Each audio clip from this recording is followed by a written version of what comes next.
Hey there, we're going to talk about the Roosevelt Corollary. The Roosevelt Corollary is going to be coming from President Teddy Roosevelt. Now, Teddy Roosevelt's going to become President of the United States of America roughly about 1900 after the assassination of William McKinley. He was vice president, and the president got shot and killed, so vice president becomes president. Now, Teddy Roosevelt's diplomacy and his kind of foreign policy position was this quote he has, which speak softly and carry a big stick. So basically all this is saying is be kind when you need to, but be ready to beat someone to a pulp if you have to do this as well, okay? It's called big stick diplomacy, and this is what Teddy Roosevelt is going to be all about. Teddy Roosevelt, kind of like Winston Churchill in this way, but one of those guys who you don't want to mess with. He's going to say exactly what he thinks. He might hurt your feelings, but Teddy Roosevelt really does not care. The Monroe Doctrine, or the Roosevelt Corollary, is going to be an expansion of the Monroe Doctrine. Now, the Monroe Doctrine is kind of like a dog peeing on a fire hydrant. Now, that sounds really weird, and you can bear with me on that one. I stole this from a guy on YouTube, Hip Hughes History.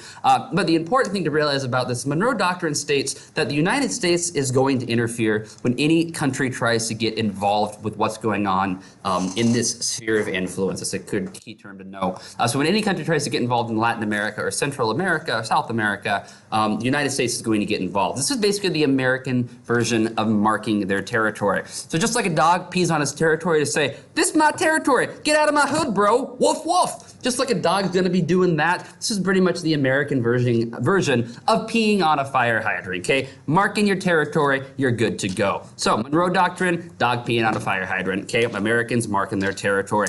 Difference with the Roosevelt Corollary is this is with guns. The Monroe Doctrine is like, just don't come here, we're gonna get involved if you do. The Roosevelt Corollary is like, we're gonna get involved by shooting you in the face with this big old gun. Teddy Roosevelt, his big stick diplomacy sitting right up there, shooting the Monroe Doctrine right in the Europeans' face. This is our kind of territory. You don't mess with the US of A or we gonna shoot you. Again, this is about the Americans protecting their sphere of influence. The Americans view North and South America as theirs. They're the dominant power in that hemisphere. Therefore, they want to be the ones in charge of it. This is going to be founded additionally on this theory of isolationism. We're going to stick to our own affairs. You do your own things. They don't want to be a part of European affairs. The Europeans at this time period, a lot of tensions and fighting going on amongst themselves. They're thinking, you know what? You guys do that. We're going to do our own thing over here, and it's also going to be used as a justification of the Panama Canal. Now, the Panama Canal is going to be allow for shipping from the Atlantic Ocean to the Pacific Ocean in a much quicker version and way. So previously, if you're going to go from the east coast of the United States over to the west coast of the United States, it's going to take a long time, and it's going to be a hard journey.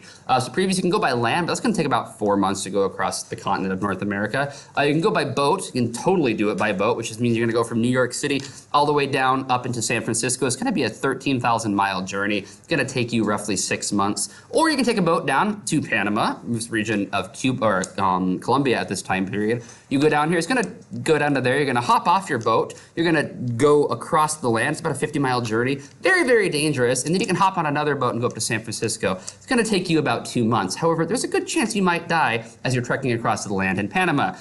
This is going to be a problem. So what's gonna happen is they're gonna build the Panama Canal Railway. And the Panama Canal Railway is simply going to be connecting the Atlantic Ocean to the Pacific Ocean. So instead of having to go about this route by road, you can now hop on a train and take it across. It's gonna make this a lot safer, also going to shorten this distance and make it quicker.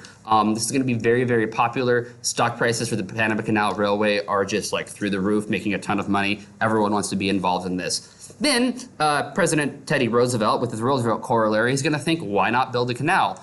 It's gonna be the fact that, number one, there's only 50 miles keeping the Atlantic Ocean from the Pacific Ocean. They're pretty close to one another. This is going to dramatically save cost, save time, and make shipping a lot easier. Additionally, the Americans have seen the success of the Suez Canal in Egypt, and they think this is working in Egypt with getting rid of going all the way around Africa. Why can't we do this with South America? So they're going to pretty much do the exact same thing. Now, there's a little bit of a problem going on here, and that Panama is a region, a state in Colombia. The Colombians don't want a deal. They are like, you know what? We don't really want to make this deal. We don't want to sell you this chunk of land to build a canal. Yeah, so just kind of go away.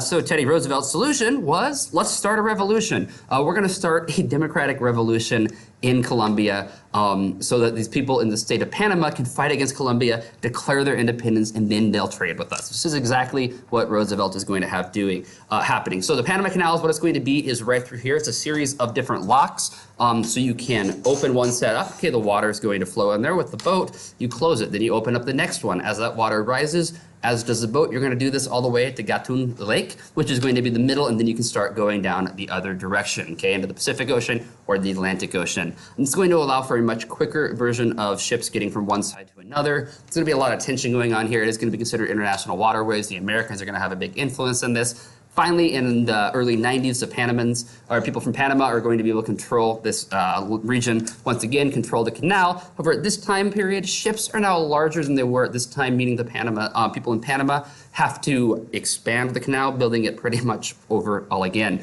That is all for now. If you have any questions, please comment down below. Otherwise, good luck.